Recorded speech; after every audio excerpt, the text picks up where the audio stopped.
place to get life insurance is ethos.com because you can do it in 10 minutes. And there's no medical exam and no blood test, just a few health questions. Get life insurance in 10 minutes so your family is protected. Ethos, E-T-H-O-S, ethos.com/Mike. You're tuned in to Money Matters Boston, 1120 AM WBNW. This is WBNW, 1120 AM, the Money Matters Radio Network. This is the Money Matters Radio Network, WBNW 1120 AM and W275CM FM. Concord, Boston, the Money Matters Radio Network. Massachusetts Department of Elementary and Secondary Education. We are committed to all students not only attending, but succeeding at school. Your presence is powerful. Share why you attend at doe.mass.edu. Sponsored by the Massachusetts Department of Elementary and Secondary Education. As a busy mom to 4 kids, my to-do list is full. Trying to fit in exercise, eating right, and prioritizing self-care can feel next to impossible. While we can't add more hours to the day, we do have a great resource to help. Go Red for Women has easy tips, tools, and information to help you and your family live a healthier life. So to all the moms, the aunts, grandmothers, and amazing women out there doing it all, visit goredforwomen.org/momlife today. You take care of them, Go Red for Women will take care of you. Are you over the age of 50? Want peace of mind and financial security for your family? Here's an important message to you from Senior Care USA. The average funeral now costs over $10,000. That leaves your loved ones the burden of paying your debts and funeral costs. Our plans start as low as $1 per day and will pay your family up to $30,000 to help pay for your funeral and other expenses. There are no medical exams. Your rates will never increase, and your plan cannot be canceled, regardless of your medical conditions, as long as you make your premium payments. Get up to $30,000 in final expense insurance. Call now for free information. Just answer a few simple questions and get approved right over the phone in just a few minutes. Call right now. Call 800-378-3818, 800-378-3818, 800-378-3818. That's 800-378-3818. The Armstrong Advisory Group understands retirement planning, and when it comes to married couples, it can be about more than money. Hi, this is Mike Armstrong, and our new guide called Retirement Planning for Spouses tackles many issues that couples face as they're preparing for later life. This guide keeps things simple, focusing on important matters such as making sure both partners understand where their money's coming from in retirement, being aware of scams, how to stay organized if one spouse outlives the other, and ways to handle gifts, donations, or legacy goals as a team. It's a straightforward look at the steps every couple can take to feel confident about retirement. Call the Armstrong Advisory Group right now at 800-393-4001 to get your free copy of Retirement Planning for Spouses. That's 800-393-4001, or you can request it online at armstrongadvisory.com. The proceeding was paid for by Armstrong Advisory Group, a registered investment advisor. Nothing in the ad or in any Armstrong guide is specific financial, legal, or tax advice. Consult your own financial, tax, and estate planning advisors before making any investment decisions. Armstrong may contact you to offer investment advisory services. This is Tucker Silva of the Financial Exchange Show, and I'm joined today by estate planning attorney Todd Lutzke from the law firm of Cushing & Dolan with your Financial Exchange quick tip of the day. And today we're talking about estate tax reduction and asset protection strategies that can help reduce or eliminate your estate taxes. Todd, there have been major changes with the Massachusetts exemption amounts. What is the new exemption for the state? Does that mean that a married couple living in Massachusetts with $4 million in assets could eliminate their estate taxes? So yes, there has been some changes. Now we're almost a full year in, of course, heading into a second year into the change. The change is now $2 million. It used to be $1 million for estate tax exemption. Now it's up to $2 million. And yes, if you are married, but you actually do trust planning, you can shelter $4 million. But folks, that doesn't mean that's all you do. For folks with $3 million that want to eliminate taxes, we can do that, but we can also think about protecting assets from the cost of long-term care. It allows us to do both a little easier now with a higher estate tax exemption. So think about ways in which you can use the irrevocable trust to not only shelter and be able to reduce your estate tax by sheltering up to $2 million on the death of each spouse, but also starting that important 5-year waiting period running to protect those assets from the cost of long-term care. The law firm of Cushing & Dolan have been helping families like yours for more than 40 years. Request your copy of Todd's brand new guide. It's called Balancing Asset Protection and Avoiding Estate Taxes. You can call 866-848-5699. That's 866-848-5699. Or you can request the guide from their website, legalexchangeshow.com. The proceeding was paid for and the views expressed are solely those of Cushing & Dolan. Cushing & Dolan and or Armstrong Advisory may contact you offering legal or investment services. Cushing and Armstrong do not endorse each other and are not affiliated.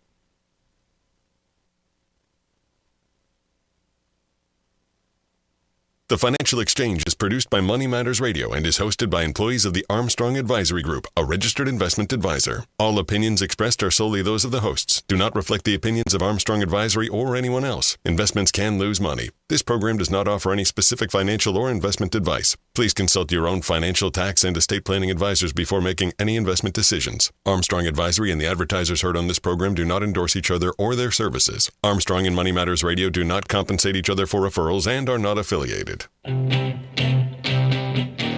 This is the Financial Exchange with Mike Armstrong and Marc Fandetti. Your exclusive look at business and financial news affecting your day, your city, your world. Stay informed and up to date about economic and market trends, plus breaking business news every day. The Financial Exchange is a proud partner of the Disabled American Veterans Department of Massachusetts. Help us support our great American heroes by visiting dav5k.boston and making a donation today. This is the Financial Exchange with Mike Armstrong and Marc Fandetti.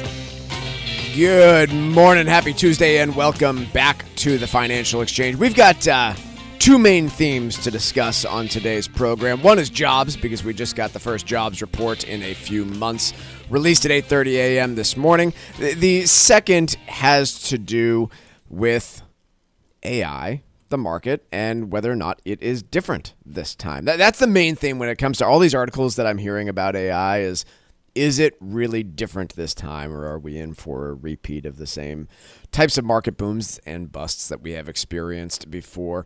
Because I like talking about it, we're going to sneak a rent control discussion in here too. I emailed Tucker this morning at like 7 a.m. focusing on that one piece. But let's start with the 8:30 a.m. jobs report that failed to turn around markets in any meaningful way. This one is messy for a number of different reasons. First things first, the monthly jobs report usually is just a month worth of data. This time around, we've got data on both October and November. If you've listened to this program enough or like following government statistics enough, then you may have already been aware that the monthly jobs report is actually two separate surveys, one done of households, another done of businesses. And due to the government shutdown, all of this stuff was delayed. And in fact, the survey of households in October just didn't occur because there wasn't anyone working to do the surveys. So what do we get from these two different surveys? One, from the business surveys, they mainly ask, in addition to what industry the employer operates in, how many people did you hire? How many did you fire? And a bunch of information about wages and other information. When they talk to households, they basically ask a similar set of questions, but they're asking, were you working? Were you working as many hours as you wanted to? How many hours were those? And you get two different numbers here. One is, did the economy create or lose jobs in the prior month, and to what extent? And then from the households, you get, to what extent did the unemployment rate rise or fall? And for this report, and for the last year's worth of reports, I think the number that has mattered has been the unemployment rate rather than the pace of job creation. We can talk about why. But certainly this time around, that seems to be what's in focus. Well, yeah, matters for what is the question. If you're doing an inflation forecast, both are kind of dubious in terms of their usefulness. Yep. The more useful metric over the past several years for slack in the labor market, for whether or not the economy is overheating, has been the vacancy rate. It's been a better forecaster if you're into that type of thing. The unemployment rate, now 4.6%. up from it's been creeping up for 2 years. Right. It's been subtle, but it's been pretty, with a couple of interruptions, it's more or less moved in one direction. But it's been a slow creep. Usually when the unemployment rate goes up, you get a little worried because there's persistence, so to speak. Positive changes, and I don't mean positive as in good, I mean positive as in greater than zero, tend to be followed by positive changes. So it tends to creep up. On that unemployment rate discussion, just so we have a frame of reference here, back in April of 2023, that was the low that we have seen for over a decade. We hit 3.4% on that unemployment rate. Okay, so it's creeping up, right? Steady creep. Yep. Steady creep, right. A couple of retreats, but mostly one direction. Is this just the big question for me? Because to me, this leads to, is the Fed doing the right thing? Or is the Fed goosing an economy that's already growing at around trend with elevated inflation, which means they're going to have to backtrack at some point? This matters for equity prices. It matters for cost of living, for real wages. Employers are about to make decisions for the next 12 months. You're going to get a 2, 3, 5, or 0% increase. And what does that mean in real terms? We're all kind of flying blind here, whether you're investing or setting wages or asking for wages. If I get a 2.5% increase this year, is that just a COLA? Mm-hmm. Or am I falling behind in real terms? Right. I don't know, Mike.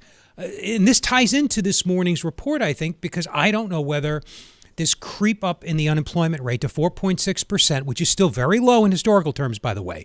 If you chart out a smooth unemployment rate series, for those people who are into that kind of thing, you see that 4.6% is very, very rare outside of the late 60s, late 90s, and late 2010s. Is this just a normalization, Mike? For some context, we did not get below or to that 4.6% rate until, to your point, 2017. Very rare. The entire Very 2010s rare. decade after the Great Recession, we were well And if above you're that looking level. at the actual series, which is choppy, if you smooth that to try to get at the trend in the series, which is what people mean when they say they took a moving average or looked at a moving window of some piece of some data that changes over time, you see how rare unemployment below 5% is.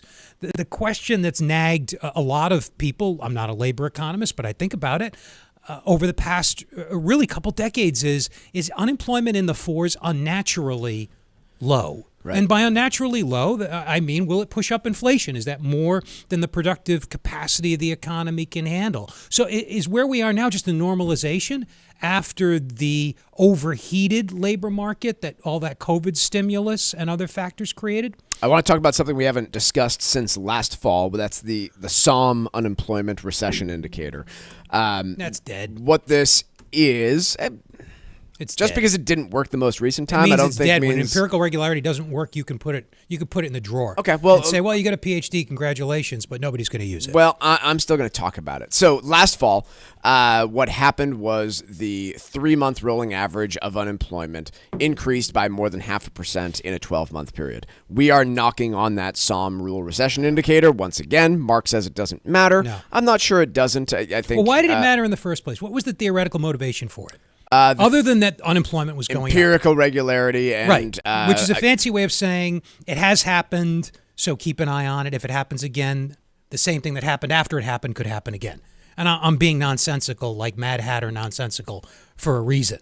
Because it's just a regularity. It's like when the NFC wins, stocks go up, or whatever the hell the rule is. Yeah.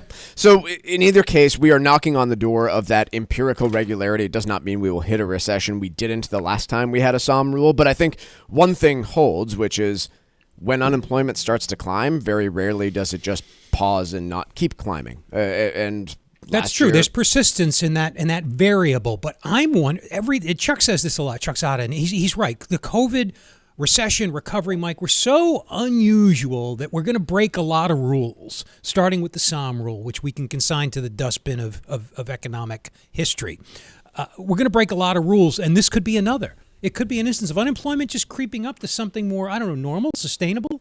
What does your gut tell you? Is that plausible? My gut tells me is that when unemployment starts climbing, rarely does it just reach a certain threshold. That's true, empirically. That's true. And by empirical, that's a fancy way of a researcher saying, look at the data, that's what it says. Yeah. So whether you cross the thumb rule threshold or not, my concern would be you have now climbed from 4% unemployment back in January to 4.6%. By the way, I don't think we even read the number, but 4.6% was the number from this morning's jobs report. And so show me the instances where you've seen the unemployment rate climb like that and then just drop back down or plateau, and they're pretty rare. And so that, I think, is the concerning piece. But just keep in mind, I'm not arguing with you. I agree. It is, I was going to say alarming. It's concerning that unemployment has been creeping up for 2 years.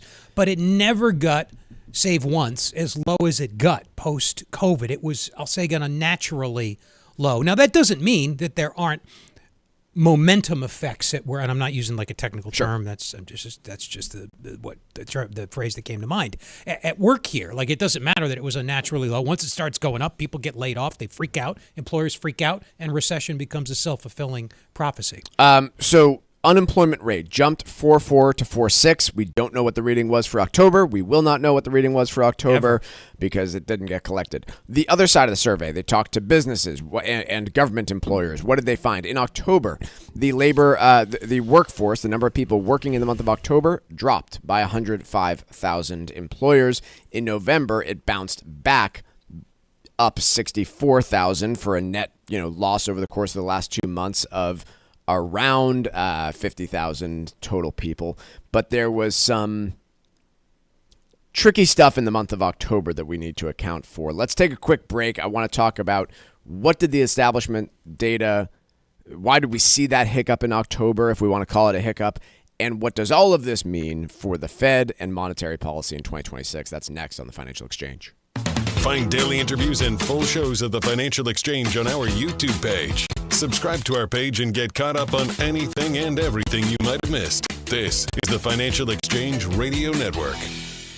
When the holidays roll in and the cold settles over New England, find your escape in the U.S. Virgin Islands. Trade the freezing temps and gray skies for warm sun, turquoise water, and that easy island energy you can feel the second you land. This December through early January, St. Croix ignites with the Crucian Christmas Festival, a celebration over a century old. Frederiksted comes alive with colorful parades, live reggae, and streets filled with the sights and flavors of real Caribbean culture. It's the holiday season with a tropical beat. From there, explore St. Thomas with its duty-free shopping and the legendary views at Maggins Bay. Or slow down on St. John, where quiet beaches and national park trails make every day feel like your own private adventure. Getting there could not be easier. No passport is needed, and there's no money to exchange. Just pack light and step out of the cold into pure sunshine. This holiday season, let yourself fall naturally in rhythm with the heartbeat of the islands. Visit America's Caribbean paradise, the U.S. Virgin Islands. Go to visitusvi.com and book your trip today. That's visitusvi.com. At Armstrong Advisory Group, we understand that retirement planning for couples is about making smart, coordinated decisions that support both partners. Hi, this is Chuck Zada. We've got a brand new free guide called Retirement Planning for Spouses that focuses on key financial moves that every couple should understand, like how to time your Social Security benefits, how to prepare for healthcare expenses and long-term care needs, and how to manage your investment withdrawals in a way that keeps taxes under control while still maintaining the lifestyle that you want. Retirement is a team effort, and this guide may show you how to make the numbers work for both of you. Call us right now at 800-393-4001 to get your free copy of our new guide called Retirement Planning for Spouses. That's 800-393-4001, or you can request it online, armstrongadvisory.com. The proceeding was paid for by Armstrong Advisory Group, a registered investment advisor. Nothing in the ad or in any Armstrong guide is specific financial, legal, or tax advice. Consult your own financial, tax, and estate planning advisors before making any investment decisions. Armstrong may contact you to offer investment advisory services. If you're retired or getting close, now's the perfect time to take a fresh look at your estate plan. Doing your planning early can help you protect your assets and keep more of your wealth in your family. Cushing & Dolan, the leaders in elder law and taxation, have put together a new guide called Balancing Asset Protection and Avoiding Estate Taxes. And in it, you'll learn how to secure your assets if you ever need long-term care, how to avoid having everything tied up in probate, and how to get a clearer picture of your estate tax exposure. The guide also breaks down real options that may help you reduce or even eliminate your estate taxes when you plan the right way and plan early. Whether you have an existing estate plan or starting from scratch, this guide makes it easy to understand what steps could help you and your family in the long run. To get your free copy, call Cushing & Dolan at 866-848-5699. That's 866-848-5699. Or you can request it online at LegalExchangeShow.com. That's LegalExchangeShow.com. The proceeding was paid for and the views expressed are solely those of Cushing & Dolan. Cushing & Dolan and or Armstrong Advisory may contact you offering legal or investment services. Cushing & Dolan and Armstrong Advisory do not endorse each other and are not affiliated. Hey, listen, are you a 50-year-old person looking for term life insurance? Then you need to talk to Bob. Bob specializes in helping people find $1 million or more of term life insurance for a couple of $100 a month. Look, you need to know there's a price war in the term life insurance business, and you may be paying too much. Call Bob, and he'll shop and see how much money he can save you. Look, this could be the last term life insurance policy you ever have. Your rates are guaranteed for the next 20 years. That's right,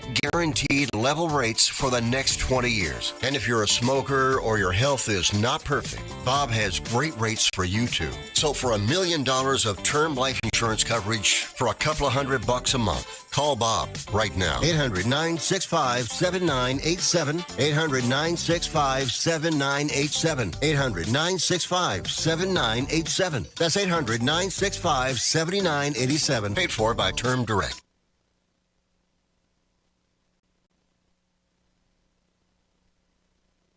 Breaking business and financial news first throughout the day. Only here on the Financial Exchange Radio Network. This segment of the Financial Exchange is powered by Circle K Convenience Stores. Circle K is now the official convenience store of the DAV Department of Massachusetts. On behalf of Circle K, thank you, veterans, for all you've done. Okay, so we were talking about the jobs report that was released at 8:30 a.m. this morning. As a reminder, this one covered October as well as November. In October, we saw something interesting, which was employment dropped by 105,000 people, according to the establishment survey, which, again, surveys businesses, governments, etc. Digging in here, you saw a job loss on the government side of 157,000. My immediate mind went to government shutdown.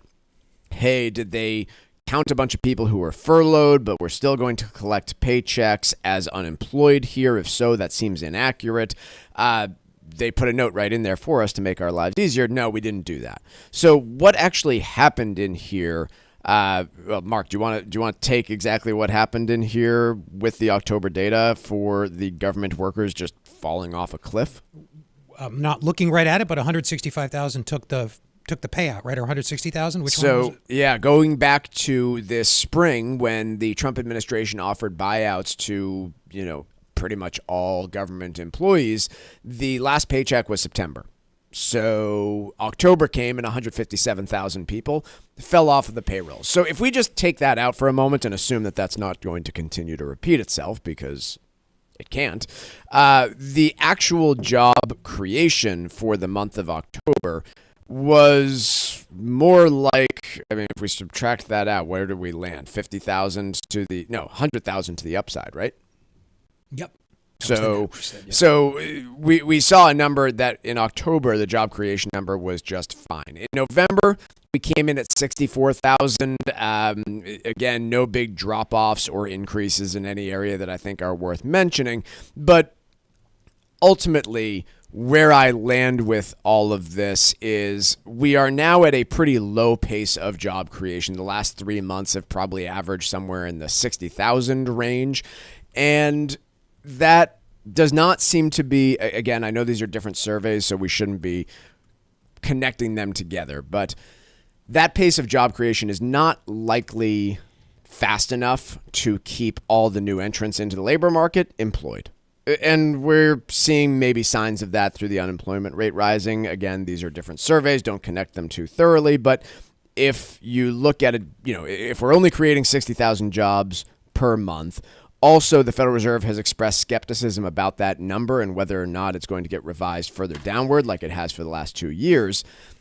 Nothing about that indicates either free fall or strong pace of job creation, I guess, is where I would land with the establishment survey. Anything to add on that front from the last 2 months of data that we got this morning? Other than the usual caveat, which is what we're really interested in is the trend. And in order, you can estimate the trend, like statistically, if you have the tools and the time to do that. Most people, they just look at the last few months, and the last few months suggest, last several months suggest, well, let's just go year to date, a dramatic slowdown in job creation relative to last year. By dramatic, I mean like half as much. And the same multiple applies to the year before. So from 2023, which was a red hot, unsustainably hot, arguably labor market, we created about half as many jobs, a little bit more than that in 2024. And we're on pace to be halved again, if that's not too awkward, in 2025. Is this something to I'm asking rhetorically, I don't really know. Does this foretell recession, or is it merely normalization? I know I asked that question in the last segment, but I think it is the key question, especially when you think about, is the Fed doing the right thing here? Yeah. So let's go to that. The Fed has pretty much publicly said that they don't really care about the establishment survey data, that they're not sure what it's going to indicate. They do care quite a bit about the unemployment rate and what that is telling us. So Fed seemed to indicate a pause was possible come 2026. If we are seeing the unemployment rate up over 4.6% now, if we're seeing the unemployment rate having climbed from 4% in January, what is the policy prognosis from Jay Powell and the Fed? I don't care what it should be. I want to know what it will be. Well, I don't know what the heck it will be. You're asking me what these guys I want you to read Jay Powell's mind. I mean, you could do the second best thing. I mean, everybody knows what type of models they're using. They're standard, modern, macro, so to speak, models of the whole economy.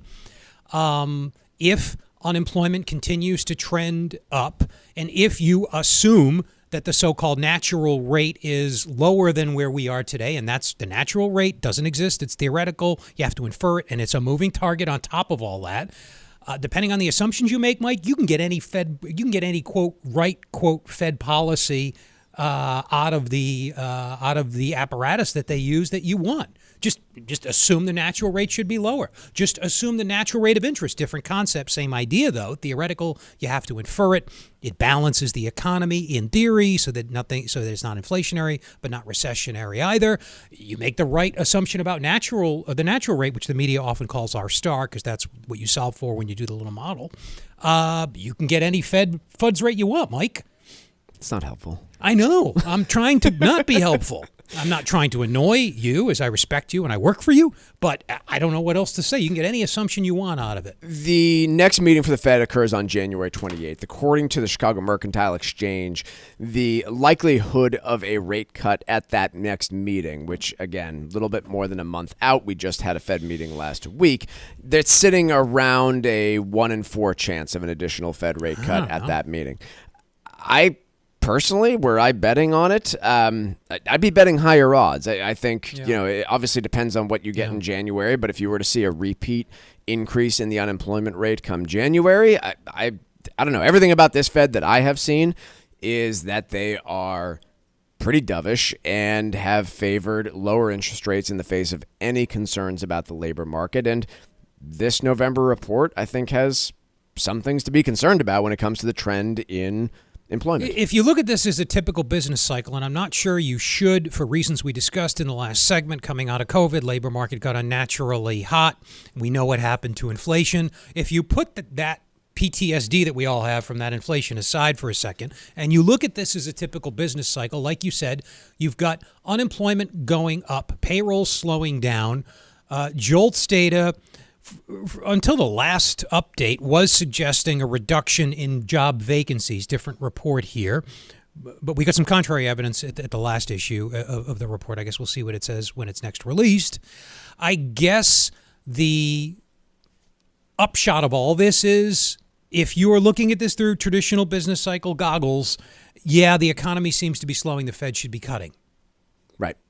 How much depends on your view, as I said earlier, of what the natural rate of interest is, what the natural rate of unemployment is. These are all the inputs to the models that researchers use. And don't forget, they have already now cut at this point by 1.5 percentage points. Yeah. That is not insignificant. And it's been done over the course of a year and a half. It has been a significant amount of cutting.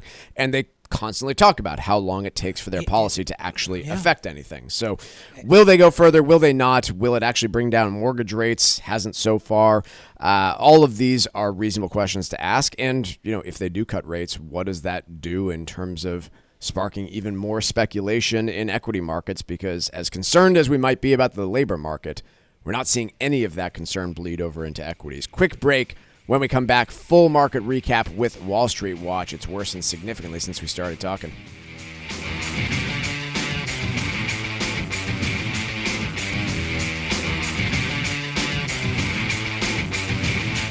Like us on Facebook and follow us on Twitter @TFE Show. Breaking business news is always first, right here on the Financial Exchange Radio Network. Environmental nonprofit Ocean River Institute is working with communities to tackle climate change with nature-based solutions that feature slowing water down and building more soil with grasses and plants. Research indicates that people acting in their own neighborhoods can build an inch of soil in a year and slow sea level rise down by as much as 25%. Please visit oceanriver.org for more information on opportunities to make a difference and go the distance for savvy stewardship of a greener and bluer planet Earth. Let's talk LDL. AKA bad cholesterol. The higher your LDL cholesterol, the higher your risk of a heart attack or stroke. Your health matters. Know your number. Talk to your doctor and get your cholesterol checked. And learn how to help lower your LDL bad cholesterol. Because your health is in your hands. Find out more at heart.org/LDL.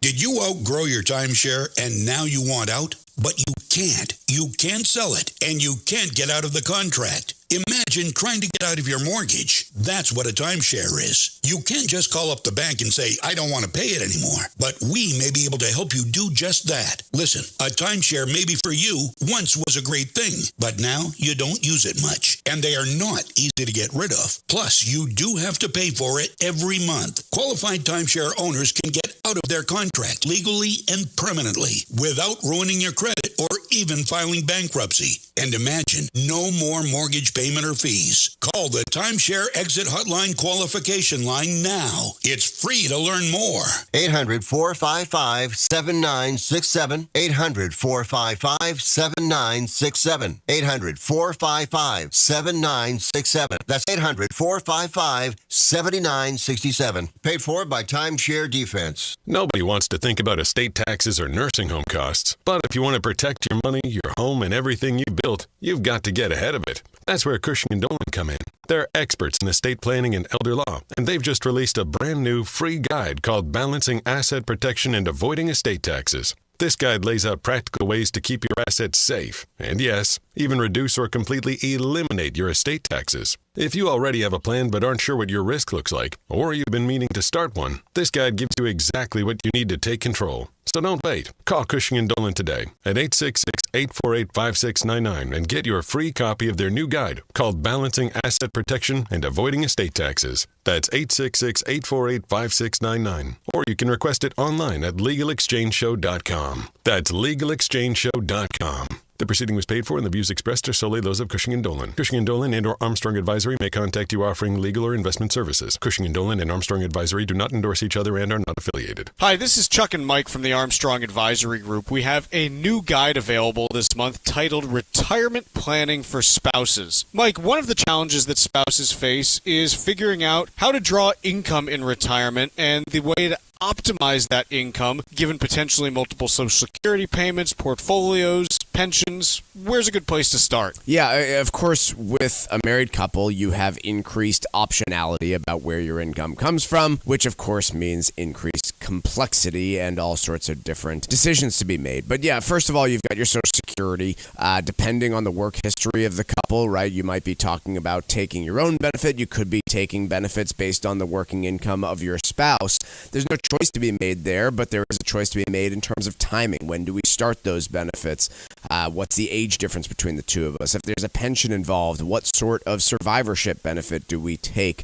Do we consider life insurance as an alternative to that survivor benefit? And then, of course, your portfolio between Roth, traditional, and taxable brokerage accounts. There's a lot of decisions to be made on that side as well. So it's a lot of decision making to be made, and that's where having a good, firm plan about which income starts at what point based on our own life expectancies and taxes is really important. Folks, the guide is titled Retirement Planning for Spouses, and there are two ways you can request it.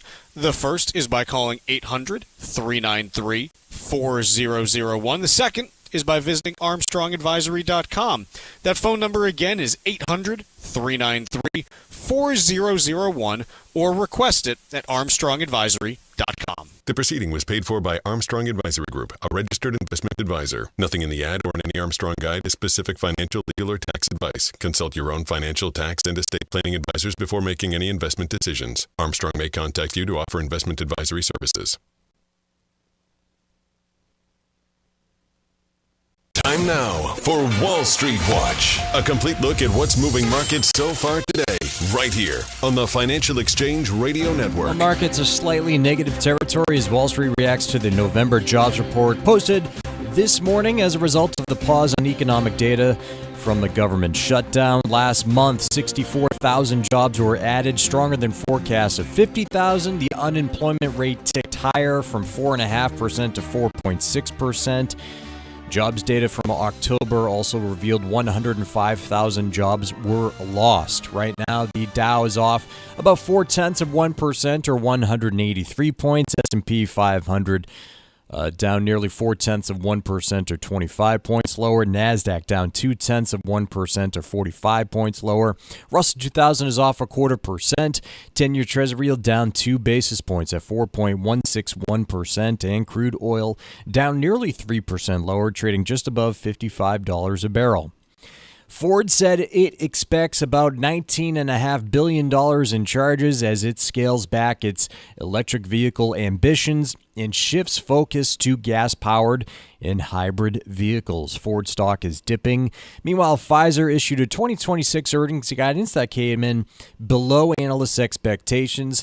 The pharma giant also reaffirmed its 2025 outlook. Pfizer shares are down over 4% at the moment. Elsewhere, Kraft Heinz announced former Kellanova CEO Steve K. Hillane will take over as its chief executive next year as the company prepares to separate into two publicly traded entities. Kraft is up by over 1%. Roku down by 1% despite Morgan Stanley double upgrading the streaming platform stock to overweight from underweight, citing its second half revenue growth and solid execution on deepening streaming partnerships. PayPal shares are up modestly after the payments company said it filed an application to establish PayPal Bank that would focus on granting loans and offering savings accounts to small businesses. And after today's close, we'll see earnings from home builder Lennar Holdings.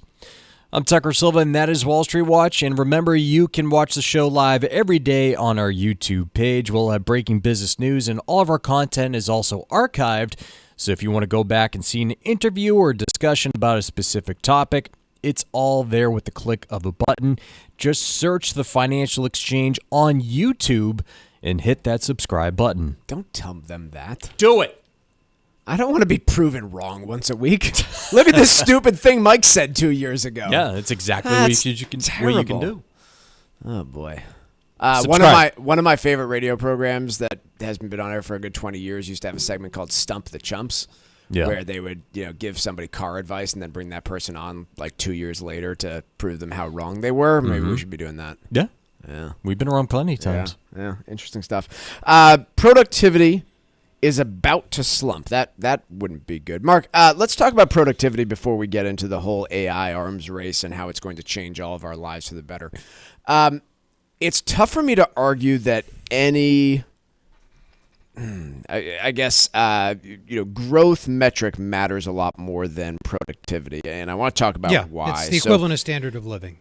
So, let's talk about that. How does productivity equate to bettering standard of living? It's the only way that real wages, that what you get paid goes up. And this makes sense. If you're not more productive, and the literal definition is output per hour. So if you're not doing more year after year, don't expect your real wages to go up. I think we all know that as employees. It applies to the economy as a whole as well. So, and it is the key to growing living standards over time. When the printing press came around and you no longer had to pay a bunch of monks to write script down over and over again, or however you paid to do that back in the day. Productivity went up because you could use the printing press and print a whole bunch more books, and that person that was operating the printing press that's any technology got compensated more. And the guy that used to manually write spreadsheets down at the Boston Fidelity office back in the 1970s was made more productive by the advent of the computer, who could then run Excel spreadsheets, and then the internet.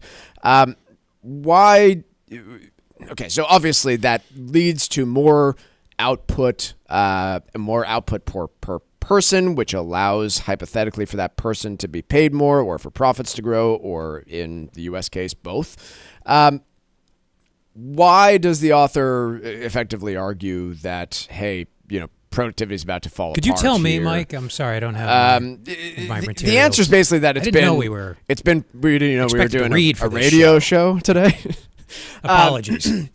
The argument has basically been that we have, since 2023, seen a big productivity gain.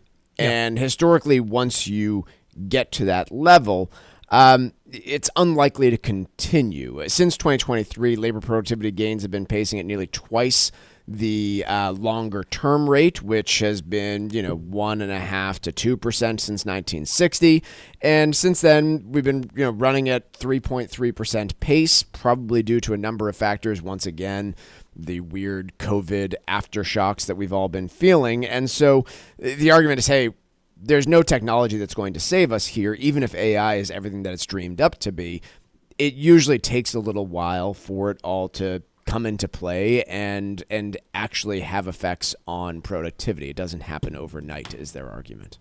Yeah, that's absolutely true. Any technology, from railroads to electrification and all the knock-on benefits, took decades to permeate, to seep into all types of economic activity and show up in growth in the sense that it matters, living standards. Let's take the internet as an example here. So as we came to use it, really got invented in the late 90s and early 2000s. And I want to think through in our minds like how long it took for companies to kind of harness the power of that and build profitable businesses, because it was not overnight. Yeah. I think through some of the biggest companies in the world today, right? Like maybe Microsoft isn't a great example here, but let's take Facebook. First Facebook accounts, I think, got created in 2004, 4 to 5 years after the creation of the internet. Uber didn't exist until 2009.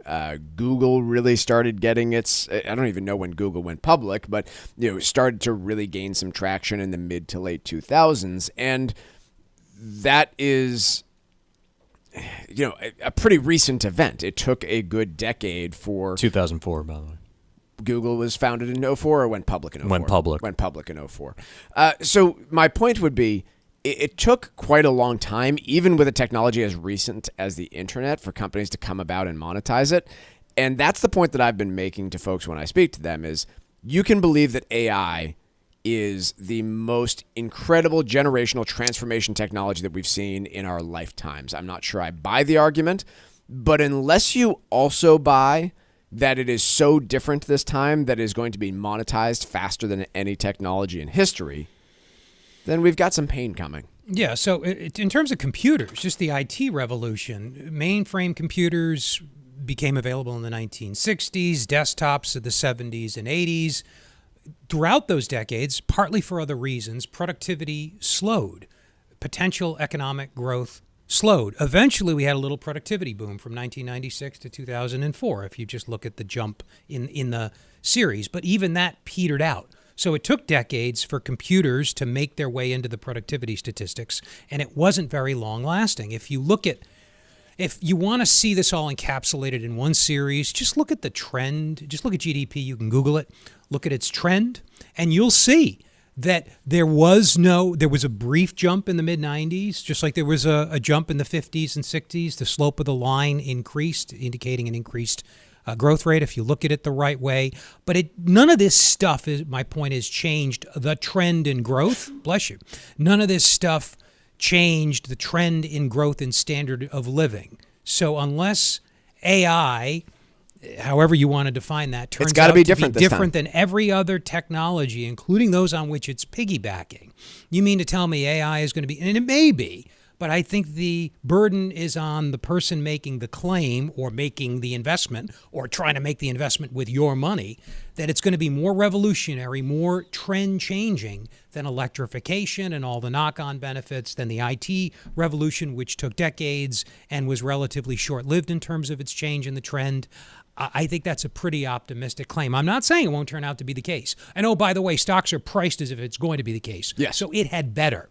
Let's take a quick break. When we come back, I want to take a temporary break from our AI obsession, and I want to go over to the Twin Cities, who have a pretty interesting case study in rent control, which the state of Massachusetts is now considering. Quick break. We're talking rent control next on the Financial Exchange. Miss any of the show? Catch up at your convenience by visiting financialexchangeshow.com and clicking the on-demand icon, where you'll find all of our interviews and full shows. This is your home for the latest business and financial news in New England and around the country. This is the Financial Exchange Radio Network. We're proud to announce that Circle K is now the official convenience store of the DAV Department of Massachusetts. At Circle K, supporting those who bravely served our country isn't just a commitment, it's a heartfelt mission. Circle K is honored to stand with the DAV Department of Massachusetts to ensure that veterans receive the care and recognition they deserve. If you'd like to do your part, please visit davma.org. Thank you for standing with Circle K and the DAV Department of Massachusetts, and thank you, veterans, for all you've done. Hi, I'm Michael Valila, Adjutant of the Disabled American Veterans Department of Massachusetts. The DAV of Massachusetts provides thousands of hours of voluntary services at our VA medical centers and soldiers' homes, and is the only DAV department in the country to lead a veterans housing initiative for both single veterans and those with families. These programs are critical to serving our veterans in their time of need. You can help our great American heroes by making a donation today. Please visit dav5k.boston. That's dav5k.boston.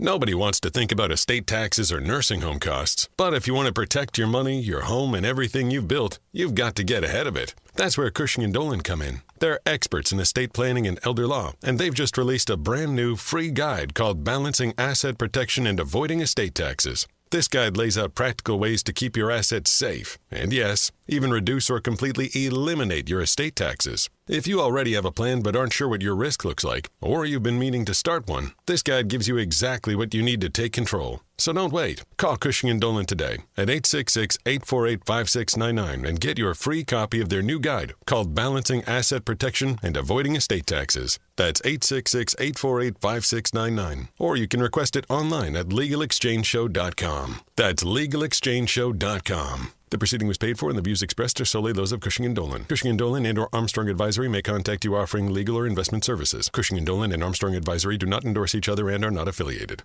When the holidays roll in and the cold settles over New England, find your escape in the U.S. Virgin Islands. Trade the freezing temps and gray skies for warm sun, turquoise water, and that easy island energy you can feel the second you land. This December through early January, St. Croix ignites with the Crucian Christmas Festival, a celebration over a century old. Frederickstead comes alive with colorful parades, live reggae, and streets filled with the sights and flavors of real Caribbean culture. It's the holiday season with a tropical beat. From there, explore St. Thomas with its duty-free shopping and the legendary views at Maggins Bay. Or slow down on St. John, where quiet beaches and national park trails make every day feel like your own private adventure. Getting there could not be easier. No passport is needed, and there's no money to exchange. Just pack light and step out of the cold into pure sunshine. This holiday season, let yourself fall naturally in rhythm with the heartbeat of the islands. Visit America's Caribbean paradise, the U.S. Virgin Islands. Go to visitusvi.com and book your trip today. That's visitusvi.com.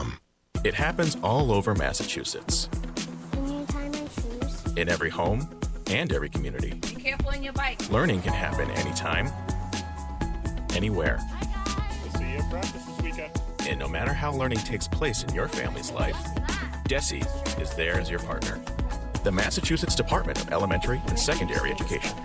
Never stop learning. Find out more at mass.gov/back-to-school. Sponsored by the Massachusetts Department for Elementary and Secondary Education. Cardiovascular disease is the #1 killer of women, taking the lives of 1 in 3. That's more than all forms of cancer combined. For too long, heart disease and stroke have taken the lives of the women we love. But we're not giving up because we have something better, Stronger, more powerful. we have each other. When we come together and go red, the more power we have against our greatest health threat. Visit goredforwomen.org today to learn more.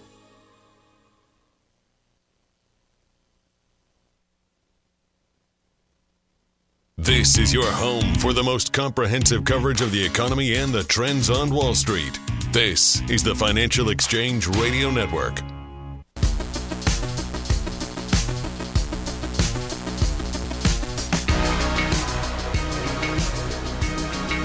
This year in the state of Massachusetts, Commonwealth of Massachusetts, petitioners successfully cleared an initial hurdle by submitting over 124,000 signatures on a rent control ballot initiative.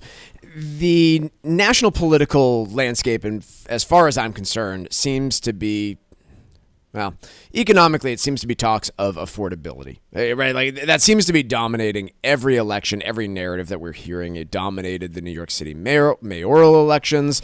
It dominated pretty much every other election that's happening. And I'm guessing that's what's going to dominate the midterms in 2026 as well. The president's talking about it. Democrats are talking about it. Republicans are talking about it.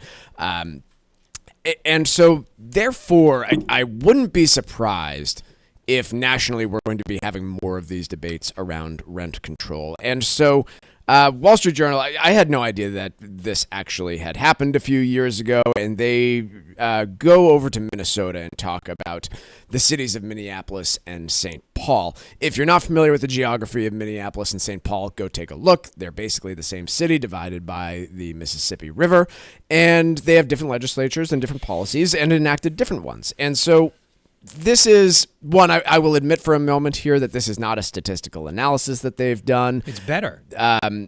It's what a researcher would call a natural experiment. It's perfect. Yeah. It's like getting twins and subjecting one to humiliation and really tough parenting and taking a totally different style with the other and then finding out which ones work better. I don't know why I cite that as an Yeah. example, but Yeah. twin studies are an example. They're sort of natural. You take advantage of these. And it's pretty close to as good as you can get because you know what? There's not a big difference in weather patterns or employment or anything else. Like it's in pretty every much way the they same are. It's a city. beautiful natural experiment. And so what happened here? In 2022, St. Paul passed a series of rules when it came to rent control, largely passing a law that said the ordinance capped annual rent increases at 3% for most apartments, even empty ones, and did not adjust that for inflation. 2022, by the way, some of the worst inflation we have seen in 5 decades. And then Minneapolis did not. And so what have we learned in the first couple of years since that enactment? One, we can look at rents. According to CoStar, the average rent in Minneapolis over the course of 2 years rose to $1,506 a month, which is a 0.7% average increase, according to that CoStar reading. That is pretty substantially lower than the national average of 3.3%, and is less than half the rent increase in St. Paul, Minnesota, who enacted rent control, which saw average growth of 1.8% during that period. The other unsurprising and yet interesting piece is the pace of multifamily building permits in Minneapolis compared to St. Paul. Prior to this enactment, St. Paul was running much higher than Minneapolis. After the enactment of rent control, the multifamily permitting in Minneapolis soared to well above what St. Paul was experiencing. Yep. I'm willing to say that it's still early in the game.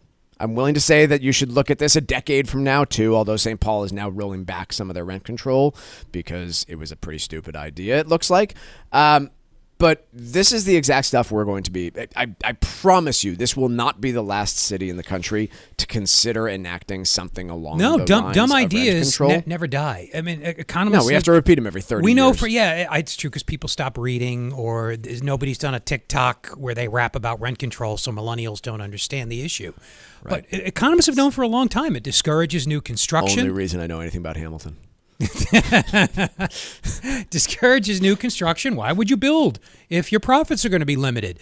Landlords will convert rental units to... I'm just reciting, which by the way, I'm taking off Gemini. They cite scholarly sources, so I know this is probably... This is a good summary, but AI is a good tool for quick summaries like this when you forget what the literature says. They talk about converting rental units to other uses. Absolutely spot on. Reducing quality and maintenance. Why would you do any more than the bare minimum legally required if you're a landlord if your profits are capped? Also, just psychologically, if I know that I cannot increase my rent by more than 3%, I'm going to increase it by 3% every year. And you're going to do as little as possible. I'm going to do as little as possible to maintain units it, compliant with code. And if I have to wait a little while to find a new tenant, that's okay, because I know that if demand turns around and I should be able to raise rent by 10%, but I'm capped at 3%, I won't be able to. Rent controls are as dumb as tariffs. Anyone who's ever looked at them says they reduce, they do the opposite of what it is you are trying to do. And why we insist on shooting ourselves in the foot when the evidence of past shots to the foot is plain for anybody who can, as I did in this case, ask Gemini to find some recent scholarly studies. And by the way, the difference in rents in this study proves nothing. Agreed. Because they're not controlling for other factors. Yep. There may be something that happened in St. Paul or something unique some unique demography that these two cities, the twin cities they aren't twins in every respect, I guess is what I'm saying. So like you said, it's going to take a few years and a few actual studies that can hold other factors constant, but it is suggestive and it is consistent with what every study that's ever looked at rent control has found. So good luck, Massachusetts voters. If you're retired or getting close, now's the perfect time to take a fresh look at your estate plan. Doing your planning early can help you protect your assets and keep more of your wealth in your family. Cushing & Dolan, the leaders in elder law and taxation, have put together a new guide called Balancing Asset Protection and Avoiding Estate Taxes, and in it, you'll learn how to secure your assets if you ever need long-term care, how to avoid having everything tied up in probate, and how to get a clearer picture of your estate tax exposure. The guide also breaks down real options that may help you reduce or even eliminate your estate taxes when you plan the right way and plan early.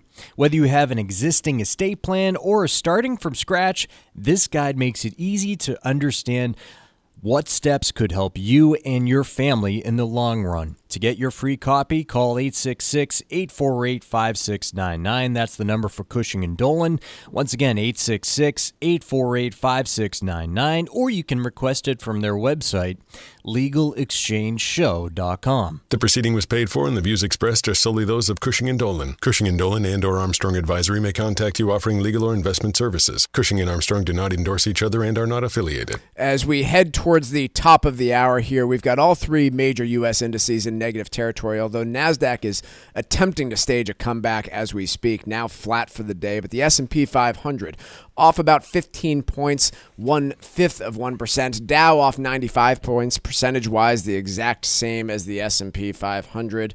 And when we take a look around at some other markets here, price of a barrel of oil dropping another 3% today, down to $55 per barrel. We've got a whole lot more to cover on the second hour of the Financial Exchange, including Ford's $19.5 billion charge on their EV business. Stay tuned, folks.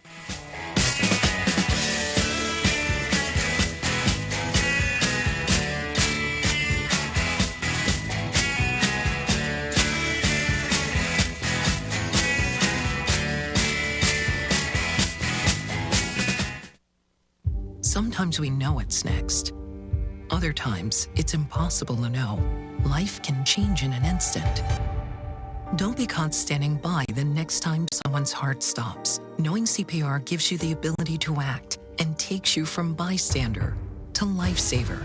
CPR is a life-saving skill. Join the nation of lifesavers today by learning CPR at heart.org/nation. National support for CPR education provided by Elevance Health Foundation. Are you over the age of 50? Want peace of mind and financial security for your family? Here's an important message to you from Senior Care USA.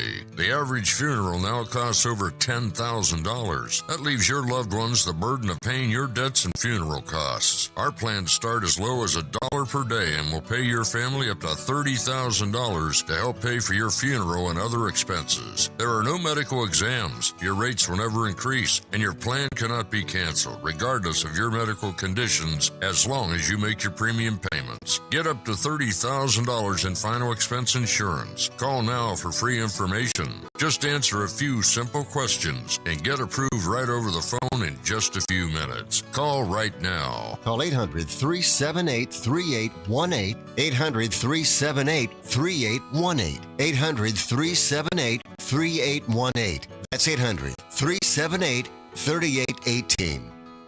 We're proud to announce that Circle K is now the official convenience store of the DAV Department of Massachusetts. At Circle K, supporting those who bravely served our country isn't just a commitment, it's a heartfelt mission. Circle K is honored to stand with the DAV Department of Massachusetts to ensure that veterans receive the care and recognition they deserve. If you'd like to do your part, please visit davma.org. Thank you for standing with Circle K and the DAV Department of Massachusetts, and thank you, veterans, for all you've done. New Englanders love the Caribbean, and now there's a Caribbean travel channel available for you to learn all about Caribbean culture while you're planning your next trip to your favorite island. The TravelShareIt.com marketplace is loaded with information about the arts, festivals, food, and music throughout the Caribbean, and is an interactive website featuring daily travel deals to any island of your choice. Book your next Caribbean vacation on the most comprehensive travel channel for the islands, TravelShareIt.com. That's TravelShareIt.com. Here at the Massachusetts Department of Elementary and Secondary Education, we are committed to all students not only attending, but succeeding at school. Your presence is powerful. Share why you attend at doe.mass.edu. Sponsored by the Massachusetts Department of Elementary and Secondary Education.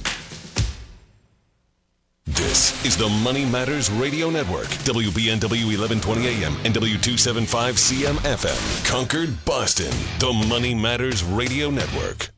Environmental nonprofit Ocean River Institute is working with communities to tackle climate change with nature-based solutions that feature slowing water down and building more soil with grasses and plants. Research indicates that people acting in their own neighborhoods can build an inch of soil in a year and slow sea level rise down by as much as 25%.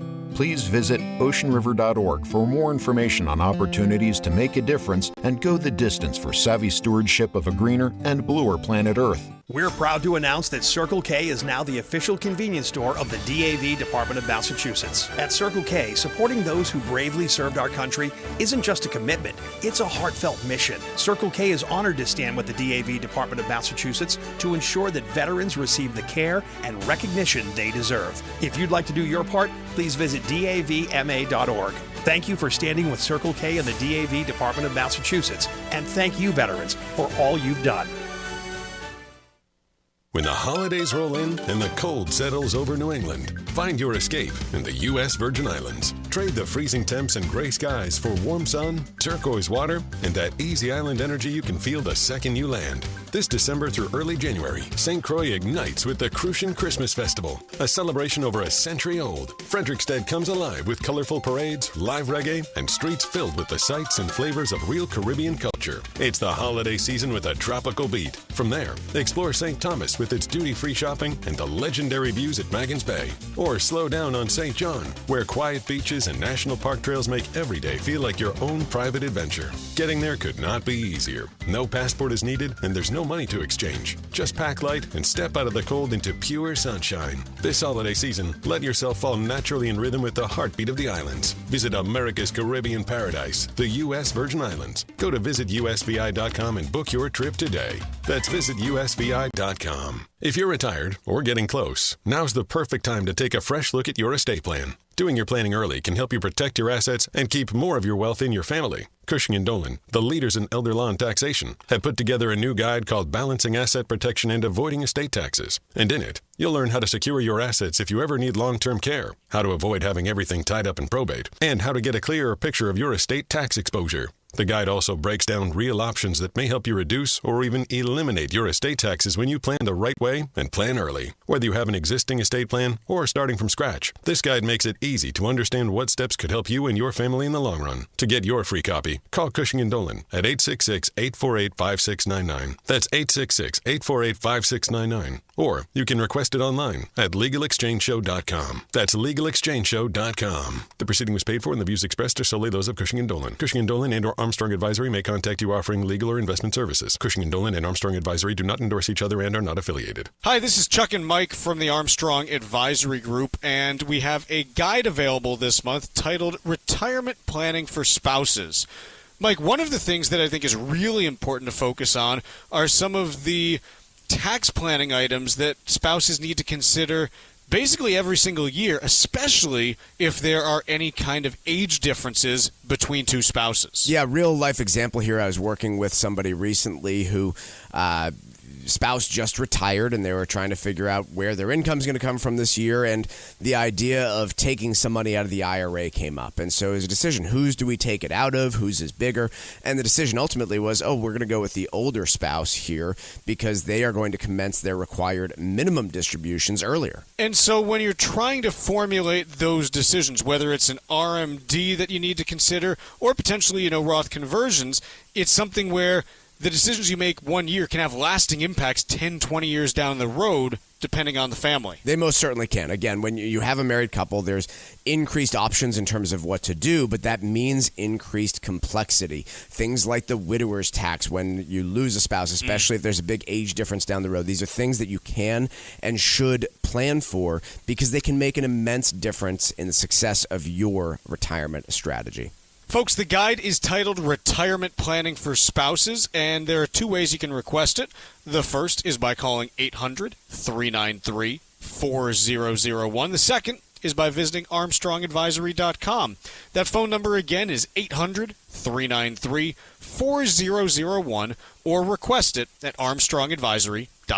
The proceeding was paid for by Armstrong Advisory Group, a registered investment advisor. Nothing in the ad or in any Armstrong guide is specific financial, legal, or tax advice. Consult your own financial, tax, and estate planning advisors before making any investment decisions. Armstrong may contact you to offer investment advisory services.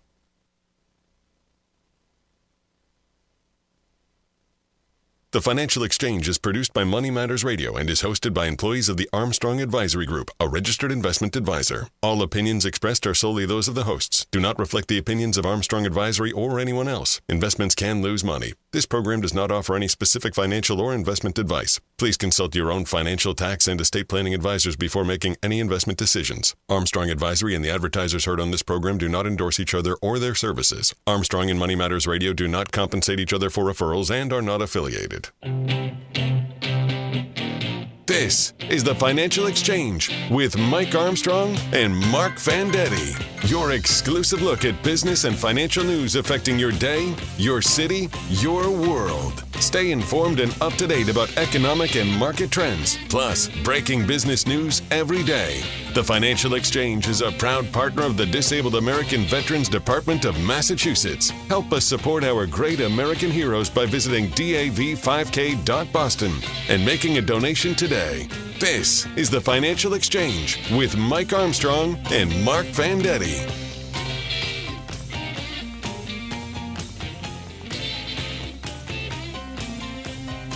Happy Tuesday, Mark. Happy Tuesday, Tucker. Happy Tuesday, everybody listening. We finally have data again after a long government shutdown, so I'm in a good mood, even if that data is not very good. In fact, it is pretty bad in a few ways. I'm just excited that we have data again when we have actual government statistics to talk about. It's Mike, Mark, and Tucker with you. I already said that on a Tuesday, and we've got the jobs report for the months of October and November to dive through now that they have been officially released. To recap a few of the highlights, I think first and foremost, the most important statistic on here, in September, we had an unemployment rate of 4.4%. For October, we have no unemployment rate because the survey wasn't done because of the government shutdown. In November, that rate sat at 4.6%. It's a pretty big increase. Back in January of this year, we were sitting at 4 even. And so we've seen a 0.6. Am I wrong about that? You're frowning. I'm wondering. No, I'm trying to find news. Oh. I wasn't even listening to you. Oh.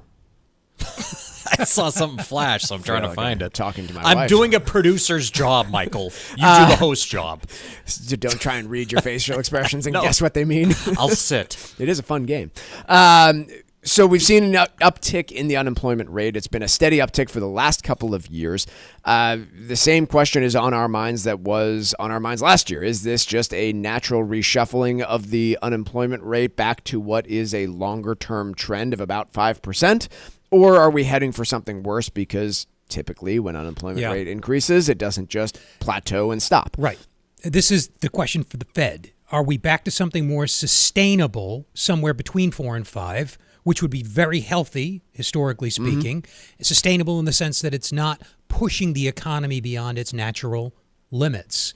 The Fed seems to think the economy is not growing as fast as it could, or it thinks that the rate of interest consistent with just sort of trend growth, normal growth, if you will, is lower due to long-term structural factors. We don't really know. These are questions the Fed doesn't even have the answer to. So they have to make their best guess. The other part of the statistic we got, the number of jobs created in the month of November ticked up to 64,000 after a net loss of 105,000 jobs in the month of October. However, a caveat on the October data, there were 157,000 government jobs that disappeared from the report in October. That's largely being blamed on the buyouts that some federal employees took earlier this spring, so we knew it was coming. September was the last pay period, and so therefore they're being counted in that hiring rate for October. So bad-looking data for October, but not quite as bad as it would have been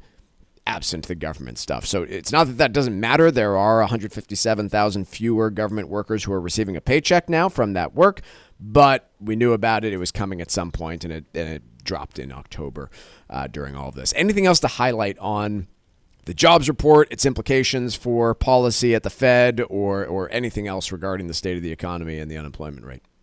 No news, but the challenge is in interpreting what we do know. And that's really hard. Again, is the job market just normalized after the frantic pace following COVID and the stimulus that accompanied efforts to combat COVID and the unnaturally low unemployment rate that resulted? You pointed out in the last hour, we hit 3.4% in April of 2023. It's been going up, not uninterrupted, but it's been pretty much rising steadily since. Is that just normalization? Or because there is persistence in the change in unemployment, you could think of that as just like momentum. When it starts to go up, it generally continues to. Historically, is that kind of business cycle fact relevant here? The Fed seems to think it is. Right. Early indications from the bond market. Bond investors don't seem overly spooked by this rise in unemployment. The yield on the 10-year Treasury barely moving. We're sitting at 4.172%. I find that interesting because I was theorizing yesterday with Chuck. Are we in a bad news equals good news market cycle where, hey, if we get a lousy jobs report, it means the Fed's going to cut rates further and therefore equities jump? We don't seem to be getting that reaction this morning, at least, from equities. Could be a number of different things, but it is just 1 month's data point, and so we will see whether it's confirmed, but whether it's enough to shift thinking at the Fed from where most market participants think they're going, which is a pause in the January meeting. So we will see, and the next jobs report will be out, January 5th? Is that the date? Or it might be do we have one on the 3rd? That's the Friday after the New Year's holiday. So sometime in early January, we'll get back into the normal cycle of regularly released jobs reports, and we'll see if that unemployment rate, which is the main thing that the Fed cares about, is confirmed or goes in another direction. Yeah, the big problem for the Fed, and I don't know that this is the case, but nobody does, is that the non-inflationary rate of unemployment due to structural changes in the economy has gone up. Yep. Unemployment between 4 and 5, historically speaking, is very rare outside of the 60s, 90s, late 90s, late 60s, mid to late 60s, late 2010s. Something in the 5s has been considered healthy. It certainly was in the 1980s. But the economy changes structurally. What unemployment rate is consistent with stable inflation changes along with the structure of the economy, and you don't know what the true structure of the economy is. December's jobs report is going to be January 9th, actually. Okay. These guys are all over the place. Yeah. Excuse me, but why are we not back? Nobody has the answer. Well, that is a Friday. Well, I know, but why isn't it the first Friday? New Year's? New Year's Day is the Friday, Thursday. Well, then you do your work ahead of you do your work on New Year's Eve. No, I'm sorry, I but agree. why are we not back to a normal rhythm here? I agree. I don't care too much, but it's a bit annoying. Sounds these like you do. Random releases. What? Darn BLS It's workers. not- I said, it sounds like you work do on care. New Year's Day No, week. it's mildly. I don't care deeply. I'm going to forget about it as soon as we move on here. But it's somewhat annoying that we're not back to a normal rhythm yet. So let's move on. Did you here. see today's report? There are gaps. Yep. They didn't sum it up the way they They didn't list the change in the It was final messy. column the way they normally do. messy. Is anybody proofing this, or are they just kind of handing it in at the last Shooting minute? from the hip, Good Mark. enough. Shooting Well, from it the does, hip. though. But when you see sloppiness like that, assuming it's not deliberate and there wasn't a footnote that I missed, it does sort of make you call into question the whole thing. Ford taking a $19.5 billion hit on their EV business, which since its starting in 2023 has lost a good $13 billion on their big giant electric vehicles like the Mustang Mach-E and the Ford, is it the Ford F-150 Lightning Correct. is the name for it? Yeah, my buddy just got one. Well, good for him because they're going to be pretty rare, what it sounds like. Quote from the CEO, Jim Farley, instead of plowing billions into the future, knowing these large EVs will never make money, we are pivoting. He goes on to say, we now know enough about the U.S. market where we have a lot more certainty in this second inning. So first things first, I will applaud any time a CEO is willing to cut losses and walk away from a failing business, which it appears that Ford's EV business is one. I will not applaud somebody who made such a dramatic shift over the course of 21, 22, and 2023 and seemingly didn't know something about the American consumer just 4 years. We're not talking about a decision that was made by a different CEO 30 years ago. We are talking about the same CEO with largely the same customers who made a massive investment in EVs in order to seemingly appease investors and get some of the Tesla action in the stock market that was going on. And you don't see a lot of large business CEOs making such short-sighted decisions. But man, this is one for the textbooks. I agree. It's astonishing. I have lost, I don't know about you, but since the financial crisis, I used to be someone that kind of deified CEOs, put them on a pedestal. I thought if they climb that greasy pole, and there's some politicking, and it's not all merit-based. Well, I guess politicking is a skill. But their behavior during and after the financial crisis, begging for bailouts, excusing everything away, never mind the shenanigans that went on in 2000 to 2002, embracing the Green Revolution because it was politically expedient to do so, embracing DEI because it was politically expedient to do so, and now turning their backs on it, which I have no problem with, by the way. But it's the 180. Yeah. And I won't even name names, but there are some examples of people that were champions of this stuff, the Green Revolution, DEI come to mind, only 3 years ago, who now totally disavow it and act like it was somebody else that was in charge. People who go to top business schools will tell you that American CEOs are on average. I'm going to choose my words really carefully. They're not paid average. And I used to defend them because I was looking at profits and the usual sort of objective metrics. But I no longer have any confidence in the people leading American business. It leads to another important question. Weird thing to say on a money show, but I hear you. It leads to another interesting question for the U.S. auto industry generally, which is, can it actually compete anywhere other than the United States? And I don't really have a great answer here because I don't see much proof that they can. I don't see them making great sales in Latin America and Europe. And it's not tariffs. It's not Asia. barriers to trade elsewhere, folks. It is that through a bunch of practices that I disagree with and undoubtedly are government subsidies, China has pulled way ahead of us in vehicle manufacturing. It's not a fun thing to say as the country that invented the darn thing, but that's the reality, is that anywhere other than the United States where China is unable to sell vehicles, they are dominating the markets. And it's a threat to U.S. automakers, it's a threat to German automakers, but I don't see any real competition coming from this. And I don't think that Ford's F-150 is going to sell terribly well anywhere other than the United States. Let's take a quick break. We've got to break for trivia here. When we come back, we're playing a little bit of trivia, and then I want to talk about retail sales as we head into the last few days of the year. That's next on the Financial Exchange. The Financial Exchange is live on SiriusXM's Business Radio Channel 132, weekdays from 11 to noon. Get the latest business and financial news from across the country and around the world, and keep up to date on how it might affect your wallet. That's The Financial Exchange, weekdays from 11 to noon on SiriusXM's Business Radio Channel 132. This is the Financial Exchange Radio Network.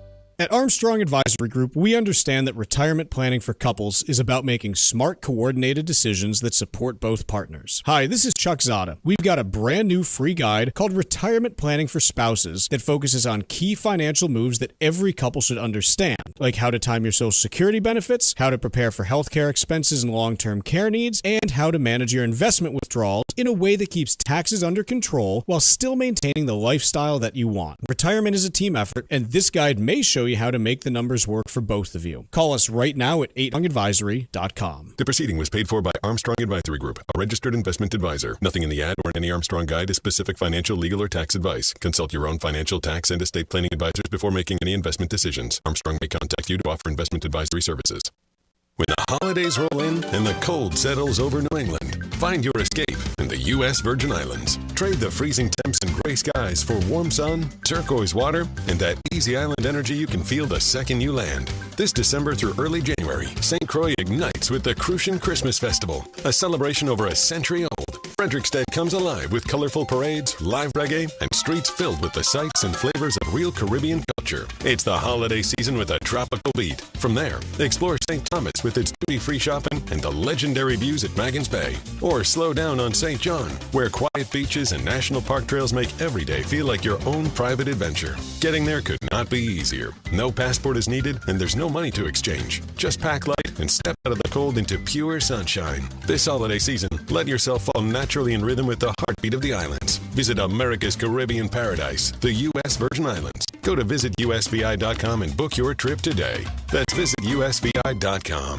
Nobody wants to think about estate taxes or nursing home costs, but if you want to protect your money, your home, and everything you've built, you've got to get ahead of it. That's where Cushing & Dolan come in. They're experts in estate planning and elder law, and they've just released a brand new free guide called Balancing Asset Protection and Avoiding Estate Taxes. This guide lays out practical ways to keep your assets safe, and yes, even reduce or completely eliminate your estate taxes. If you already have a plan but aren't sure what your risk looks like, or you've been meaning to start one, this guide gives you exactly what you need to take control. So don't wait. Call Cushing & Dolan today at 866-848-5699 and get your free copy of their new guide called Balancing Asset Protection and Avoiding Estate Taxes. That's 866-848-5699. Or you can request it online at LegalExchangeShow.com. That's LegalExchangeShow.com. The proceeding was paid for, and the views expressed are solely those of Cushing & Dolan. Cushing & Dolan and/or Armstrong Advisory may contact you offering legal or investment services. Cushing & Dolan and Armstrong Advisory do not endorse each other and are not affiliated. Hey, listen, are you a 50-year-old person looking for term life insurance? Then you need to talk to Bob. Bob specializes in helping people find $1 million or more of term life insurance for a couple of $100 a month. Look, you need to know there's a price war in the term life insurance business, and you may be paying too much. Call Bob, and he'll shop and see how much money he can save you. Look, this could be the last term life insurance policy you ever have. Your rates are guaranteed for the next 20 years. That's right, guaranteed level rates for the next 20 years. And if you're a smoker or your health is not perfect, Bob has great rates for you too. So for $1 million of term life insurance coverage for a couple of $100 a month, call Bob right now. 800-965-7987. 800-965-7987. 800-965-7987. That's 800-965-7987. Paid for by Term Direct.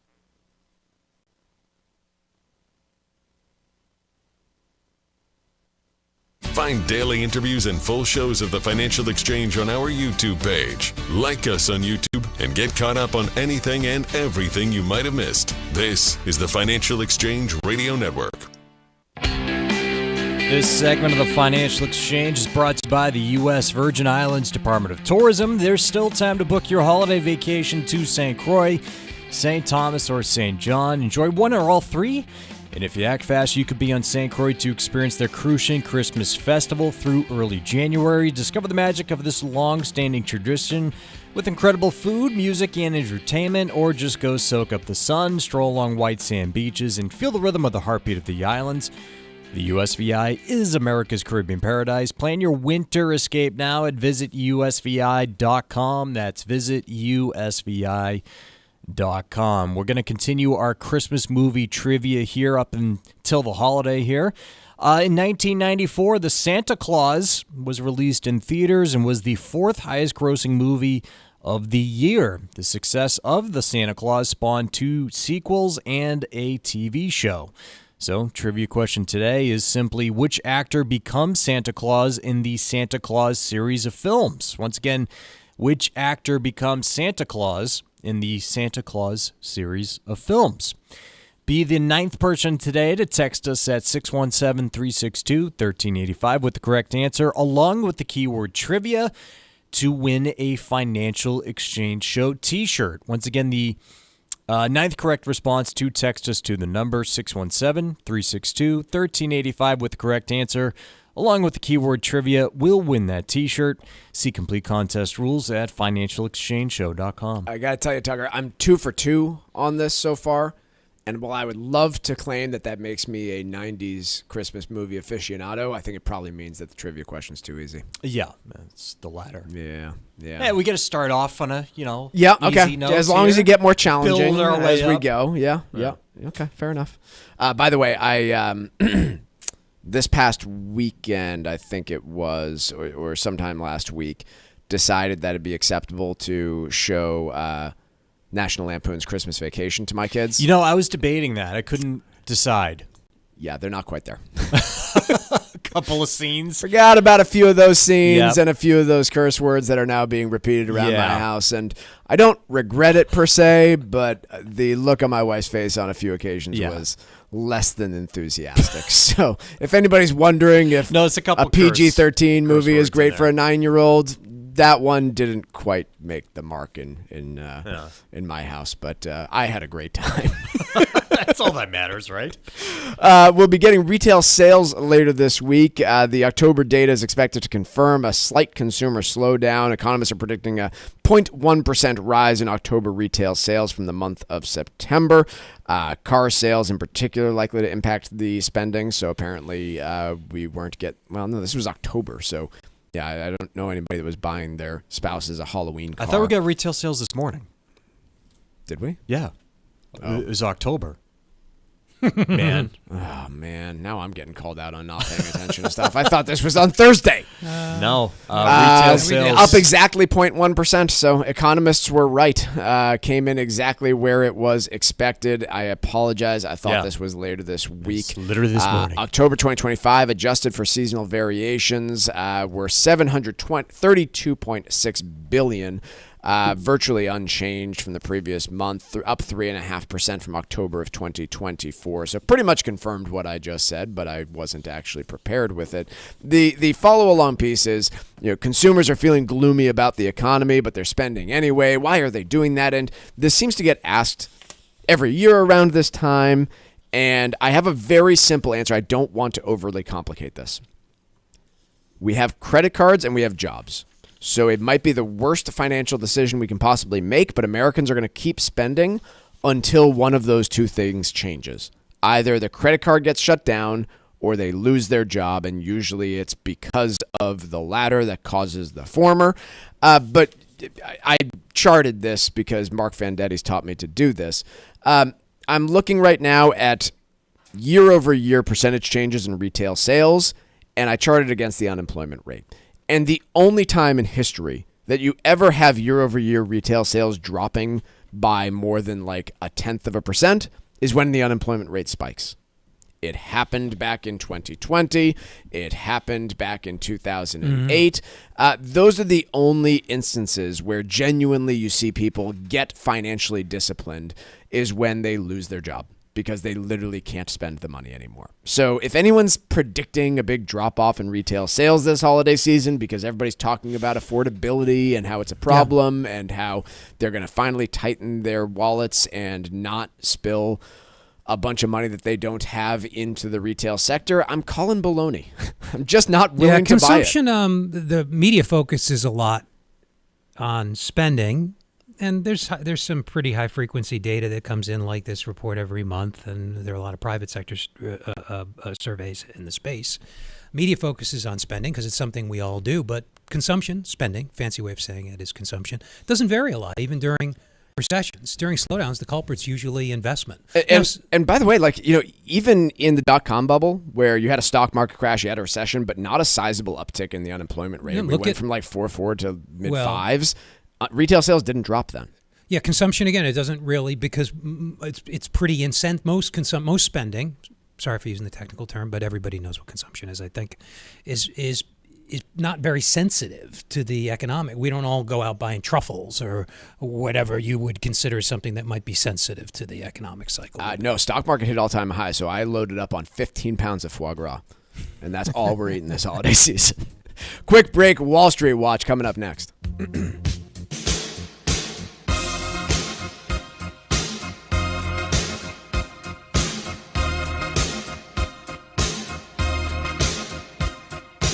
Bringing the latest financial news straight to your radio every day. It's the Financial Exchange on the Financial Exchange Radio Network.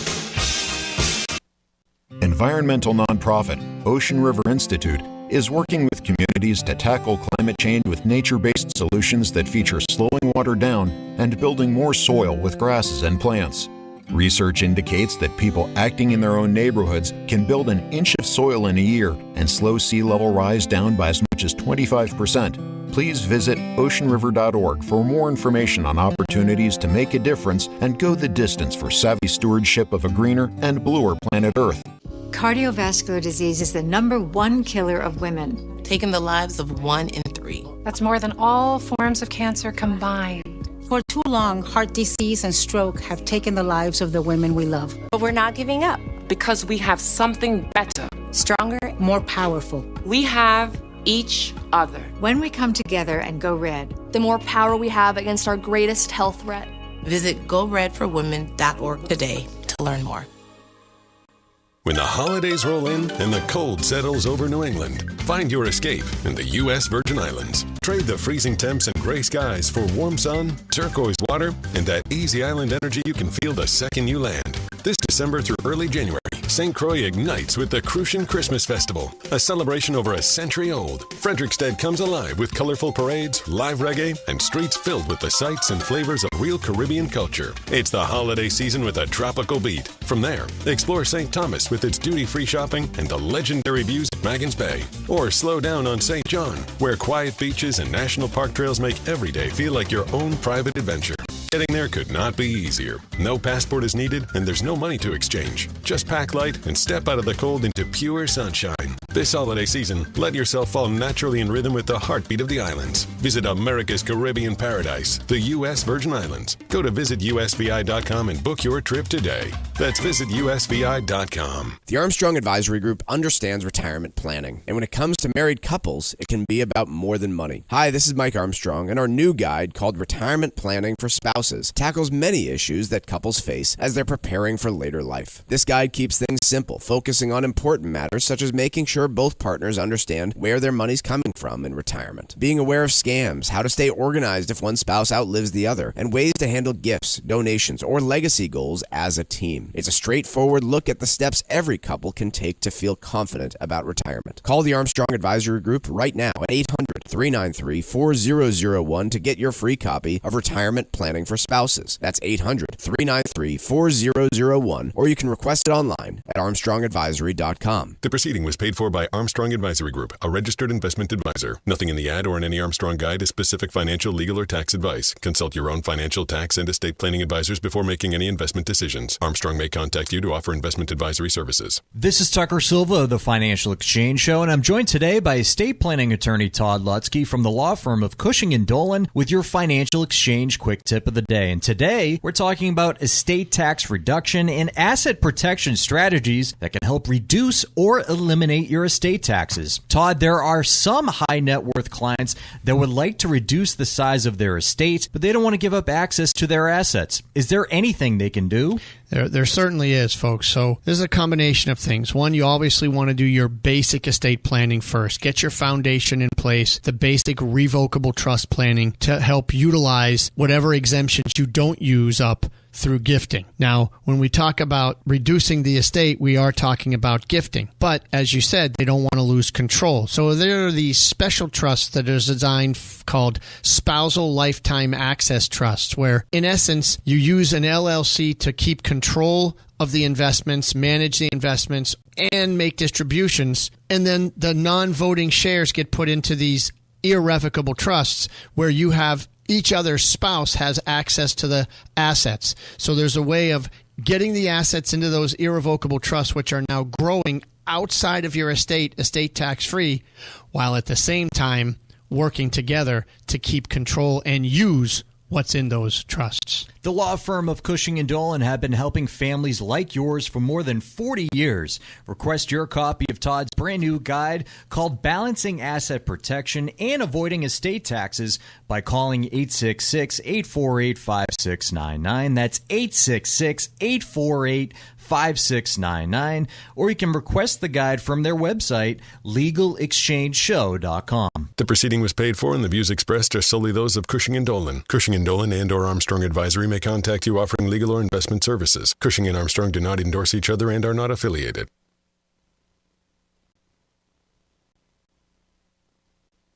Time now for Wall Street Watch. A complete look at what's moving markets so far today, right here on the Financial Exchange Radio Network. Markets seeing a modest sell-off as traders react to the November jobs report posted earlier this morning. Last month, 64,000 jobs were added, stronger than forecasts of 50,000. The unemployment rate ticked higher from 4.5% to 4.6%, and data from October also revealed 105,000 jobs were lost. Right now, the Dow is down nearly 0.5% or 218 points. S&P 500 also down nearly 0.5% or 32 points. Nasdaq down 0.3% or 64 points lower. Russell 2000 is off about nearly 0.5%. 10-year Treasury yield is down 1 basis point at 4.163%, and crude oil down over 2.5%, now trading at $55.32 a barrel. Ford said it expects about $19.5 billion in charges as it scales back its EV ambitions and shifts focus to gas-powered and hybrid vehicles. Ford stock is flat. Meanwhile, Pfizer issued a 2026 earnings guidance that came in below analysts' expectations. The pharma giant also reaffirmed its 2025 outlook. Pfizer shares are falling 5%. Elsewhere, Kraft Heinz announced former Kellanova CEO Steve Cahill Lane will take over as its chief executive next year as the company prepares to separate into two publicly traded entities. Kraft shares are up nearly 1%. PayPal shares are up almost 2% after the payments company said it filed an application to establish PayPal Bank that would focus on granting loans and offering savings accounts to small businesses. And after today's close, we'll see earnings from home builder Lennar Holdings. I'm Tucker Silva, and that is Wall Street Watch. And in the previous segment, we asked you the Christmas trivia question. Which actor becomes Santa Claus in the Santa Claus series of films? That would be Tim Allen, of course. Tony from Yarmouth, Mass. is our winner today, taking home a Financial Exchange Show t-shirt. Congrats to Tony. And we play trivia every day here on the Financial Exchange. See complete contest rules at financialexchangeshow.com. The eerie parallels between AI mania and the dot-com bubble is being written about today in the Wall Street Journal, and it's certainly something that we've been discussing on the program. It's conversations that I've been having over and over with family, friends, and clients, and I think there are a lot of them, and there are differences too, and I think it's important that we highlight both.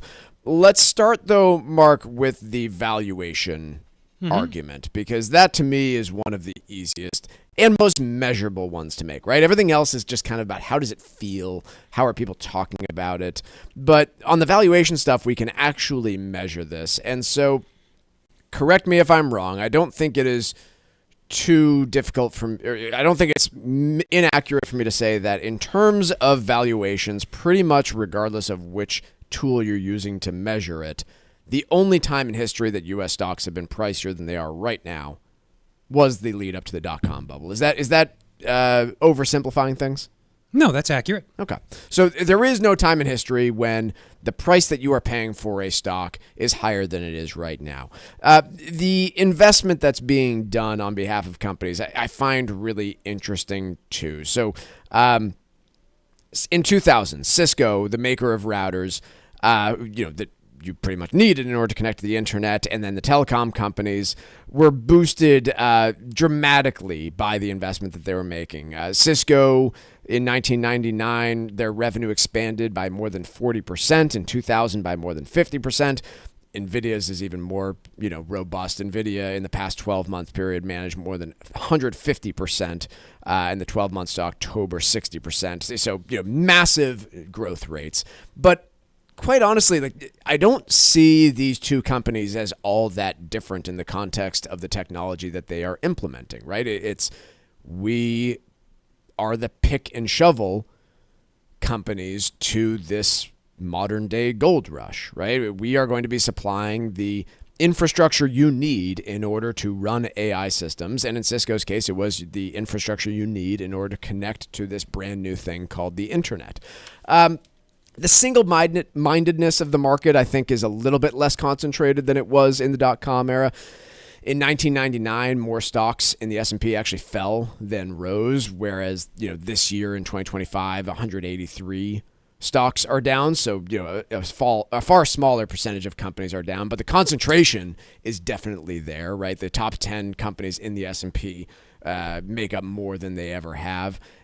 The only, I don't know what other similarities or contrasts you have. I think there's a big one. And it's new era, as Robert Shiller, the famous financial economist who wrote the book Irrational Exuberance, that Greenspan took the title from when he testified. Some people associate that quote with Greenspan, sure, but it was Shiller. So he's sort of the godfather of valuations. There are others like John Campbell over at Harvard, but Shiller is kind of the personification of this. Shiller's main point is that valuations become extreme. And valuation it's like price per square foot for your house. Yep. It allows you to compare your house today to 10 years ago, your house to your neighbor's house. You want to know price P on top per square foot on the bottom. So I got a quotient here. I got a numerator, I got a denominator. Yep. PE is also a ratio. P on top. The question is, what do you use for E? Shiller uses long-term inflation-adjusted average, long-term average or smoothed earnings adjusted for inflation.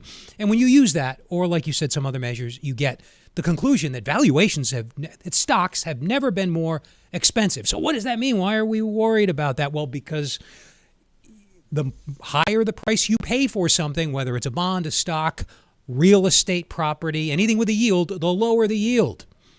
And lower the expected future return. Yield in this case would be the equivalent, right? So should we be worried? And the main reason to worry is that it's been seemingly propelled, maybe not seemingly, maybe I'm being too cautious. It's definitely been propelled by new era thinking. The new era thinking in the 1920s was commercial radio. I'm reading off Shiller's paper here, obviously. In the 1960s, it was television and space travel. Those were two periods of elevated valuations, extreme valuations. In the 1990s, which we're all more familiar with, obviously, it was the internet. All characterized by new era thinking. The trend in growth is going to change. We've never seen anything like this. Those are phrases we're hearing again. We've heard them all before. Does that mean that there's overinvestment in data centers, that stocks are too expensive? It probably does mean all those things. The question is, do prices come way down? When you get a P and an E, and you think the ratio is too high, that means one of a couple things. The P is going to come down or the E is going to go up. Historically, after extremes like this, the E has never gone up to normalize the PE. That's the concern, Mike. Folks, here's where it comes down to. There are plenty of people talking about this being a bubble. Ultimately, only time will tell. Is it a bubble? Does it pop? Does it look similar to the dot-com era, or does it look completely different? The question you need to be asking yourself is, even if you are utterly convinced it's not likely to happen, i.e. a bubble popping, you have to ask, are you prepared for it? Because ultimately, these things are unpredictable by their very nature. And historically, when equity market bubbles pop, there aren't very safe places to hide. And so if you are planning out your portfolio, if you are planning out something important like your retirement, like your kids going to college, like buying that first home, and you are not sure whether or not you are positioned well for a potential bubble pop, I would really encourage you to take this moment when markets are darn near their all-time highs to evaluate and do the work and put in the exercise to understand if you are prepared for an event like that. If you would like help with it, please call the Armstrong Advisory Group. Our number is 800-393-4001. This is the type of work we do on behalf of our clients every day. We'd be happy to share our thoughts with you as well. You can book your time for us to call you back at armstrongadvisory.com, but that number is 800-393-4001. The proceeding was paid for by Armstrong Advisory Group, a registered investment advisor. Nothing in the ad or in any Armstrong guide is specific financial, legal, or tax advice. Consult your own financial, tax, and estate planning advisors before making any investment decisions. Armstrong may contact you to offer investment advisory services. Mark, I want to go back to the same subject we just talked about because you were getting at a important point, which is price to earnings ratios are high, and historically when they've gotten this high, they've eventually corrected back. But it is a ratio. And so there's obviously, when there's a numerator and a denominator, there's two things that can happen. The numerator can go down or the denominator can go up. And in either case, that fixes the problem. I think I did that right. To say that earnings will go up and fix this. Suppose you think Shiller PE, for what it is worth. I say Shiller PE because that's how some people refer to it. You could also call it cyclically adjusted PE or just friggin' call it PE. Who cares, right? It could correct, but not all the way to its historical average. Historical average is, it's uncomfortably below where it is today. I'm not in that camp. I don't think it's going back to 20 or 15. Might go to 30, though, which would be a 25% drop in valuations. Yep. How do we get there? Well, earnings could just grow faster than prices for the next several years, and that could normalize the ratio. Unfortunately, it's never happened that way here or elsewhere. And that's the piece, is if you are buying into whoever is selling whatever it is they're selling about this market right now, you have to genuinely believe that it is different this time than every time in history. And if you say that, you will sound just like people in other new eras. Yep. When radio replaced, nothing. TV replaced radio. The economy switched from agriculture to manufacturing to services. These shifts have happened before. Interestingly, none of them have fundamentally changed the trend in growth, nor have they permanently pushed up valuations. Now, we could be at it could be different, as you said, Mike, this time. PEs may stay at these extreme levels, and they won't look like extreme levels in 20 years. But that's a little like saying, I'm going to improve my body mass index by growing 6 inches. I assume the body mass index is a ratio of some kind, the BMI, right? And I assume that height is somewhere in that ratio, and I assume height is on top. So if somebody said that, you'd laugh. Like, you're not going to improve your cholesterol by doubling your volume, and then there's less cholesterol to go around, okay? That's no doctor, I don't think. Maybe RFK Jr. But other than RFK Jr., nobody thinks you can improve your cholesterol by doubling your volume. Similarly, you typically don't grow your way out of very high valuations. Let's take a quick break. When we come back, Stack Roulette is next. The Financial Exchange streams live on YouTube. Subscribe to our page and stay up to date on breaking business news all morning long. This is the Financial Exchange Radio Network. If you're retired or getting close, now's the perfect time to take a fresh look at your estate plan. Doing your planning early can help you protect your assets and keep more of your wealth in your family. Cushing & Dolan, the leaders in elder law and taxation, have put together a new guide called Balancing Asset Protection and Avoiding Estate Taxes. And in it, you'll learn how to secure your assets if you ever need long-term care, how to avoid having everything tied up in probate, and how to get a clearer picture of your estate tax exposure. The guide also breaks down real options that may help you reduce or even eliminate your estate taxes when you plan the right way and plan early. Whether you have an existing estate plan or starting from scratch, this guide makes it easy to understand what steps could help you and your family in the long run. To get your free copy, call Cushing & Dolan at 866-848-5699. That's 866-848-5699. Or you can request it online at LegalExchangeShow.com. That's LegalExchangeShow.com. The proceeding was paid for and the views expressed are solely those of Cushing & Dolan. Cushing & Dolan and or Armstrong Advisory may contact you offering legal or investment services. Cushing & Dolan and Armstrong Advisory do not endorse each other and are not affiliated.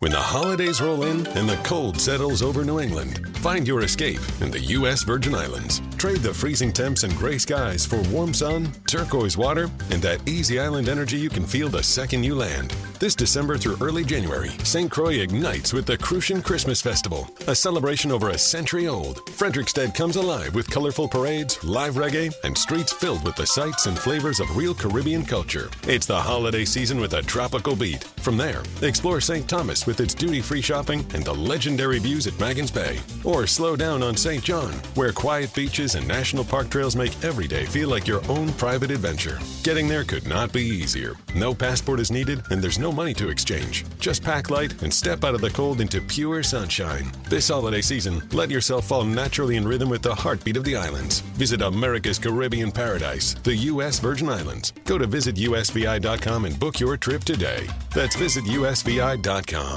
The Armstrong Advisory Group understands retirement planning. And when it comes to married couples, it can be about more than money. Hi, this is Mike Armstrong, and our new guide called Retirement Planning for Spouses tackles many issues that couples face as they're preparing for later life. This guide keeps things simple, focusing on important matters such as making sure both partners understand where their money's coming from in retirement, being aware of scams, how to stay organized if one spouse outlives the other, and ways to handle gifts, donations, or legacy goals as a team. It's a straightforward look at the steps every couple can take to feel confident about retirement. Call the Armstrong Advisory Group right now at 800-393-4001 to get your free copy of Retirement Planning for Spouses. That's 800-393-4001, or you can request it online at armstrongadvisory.com. The proceeding was paid for by Armstrong Advisory Group, a registered investment advisor. Nothing in the ad or in any Armstrong guide is specific financial, legal, or tax advice. Consult your own financial, tax, and estate planning advisors before making any investment decisions. Armstrong may contact you to offer investment advisory services. Are you over the age of 50? Want peace of mind and financial security for your family? Here's an important message to you from Senior Care USA. The average funeral now costs over $10,000. That leaves your loved ones the burden of paying your debts and funeral costs. Our plans start as low as $1 per day and will pay your family up to $30,000 to help pay for your funeral and other expenses. There are no medical exams, your rates will never increase, and your plan cannot be canceled, regardless of your medical conditions, as long as you make your premium payments. Get up to $30,000 in final expense insurance. Call now for free information. Just answer a few simple questions and get approved right over the phone in just a few minutes. Call right now. Call 800-378-3818. 800-378-3818. 800-378-3818. That's 800-378-3818.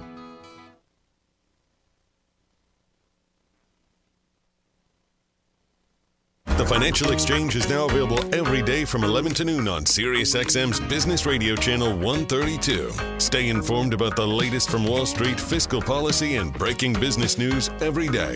The Financial Exchange is live on SiriusXM's Business Radio Channel 132. This is the Financial Exchange Radio Network. The Financial Exchange is a proud partner of the Disabled American Veterans Department of Massachusetts. Planning is well underway for the 2026 DAV 5K, and if you weren't able to attend this year's race but would like to still help our great American heroes, please visit dav5k.boston and make a donation. Your participation helps provide vital services like free transportation to medical appointments and safe housing for single veterans and their families. Donate today at dav5k.boston. That's dav5k.boston. Continued bad news for Zillow investors. I say continued because in February of 2021, this stock hit nearly $200 per share and is currently trading at $70 a share. So it's been a pretty big fall for those who have held on to it. But yesterday, the stock was down about 7% on rumors that Google might be interested in getting into their game and completely upending their business model. If you're not familiar with how Zillow makes money, they put out real estate listings, and then largely realtors pay to advertise on their platform and hopefully get clients from those advertisements. Hey, you want to put an offer on this home? Talk to Jeff. I don't know why I said Jeff. Oh, I did have a realtor named Jeff, so that was probably why I went to Jeff. If Google gets into this business, which I don't know how big of a lift it would be. The reports are that they are running tests on putting real estate sale listings into their search results. If Google Flights and other businesses that they've gotten into are any indication, my guess is that they would be pretty darn good at it, undercut the competition, be faster, more user-friendly, and have a pretty good platform. I don't know that, maybe this one is different, but history tells me that once they get into one of these businesses, one, their computing power is so much stronger than all the competition that it tends to be faster. They're better at developing websites. And I just think about Google Flights is the best example I can give, right? I mean, anybody out there, if you want to, go to Expedia, search for a flight, and then do the same thing on Google, and I can guarantee you the results will come back faster with Google. And in many cases, they will produce more results for you than the other third parties. So if it's the case, then Zillow might be having some problems here, would be my guess. I don't know. You have any take on this, Mark? Do you browse these sites like I do? I feel like one of my hobbies is looking at real estate on Redfin, and so I'm constantly browsing these things. But no interest. It's weird. I still find myself going on Zillow, even though I have zero interest or any likelihood of buying a house. No inclination to buy a home future. anytime soon, but it is. But I still go on. Like whenever we drive by a home that's for sale, if I'm not driving, I can't help myself. I pull up Redfin and I go look at the property. Like, oh, that's a nice bedroom. I'm just curious to see what the market looks like in terms of my location. But things that Google could probably do better than Zillow or Redfin, they probably can pull in the pictures, pull in all the same information about the schools and everything else.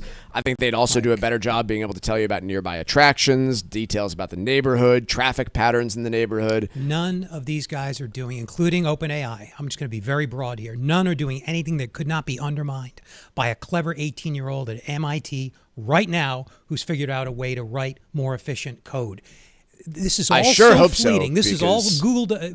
Forgive me, but none of these people do anything that imparts a sustainable advantage to their business model, unless you count the scale required to get to invest in data centers, the capital required to get these up and running. Any one of these guys, what they do could be knocked off and improved on tomorrow by some kid working on his laptop. I really hope so, because what I've feared over the last decade or so is that Google, Amazon, Microsoft, and Facebook have gotten so large that they can crush any competition that ever comes about. And I hope that I'm wrong about that. Will not be around in 15, 20 I hope you're right. I do hope you're right, because or they'll be in very different form. Trend recently has been anytime something that looks like competition starts to come along, Google's just been able to buy it, or Facebook has, or Amazon has, and crush the competition, and then roll out their own products that are cheaper and put all the competition that would have existed out of business. So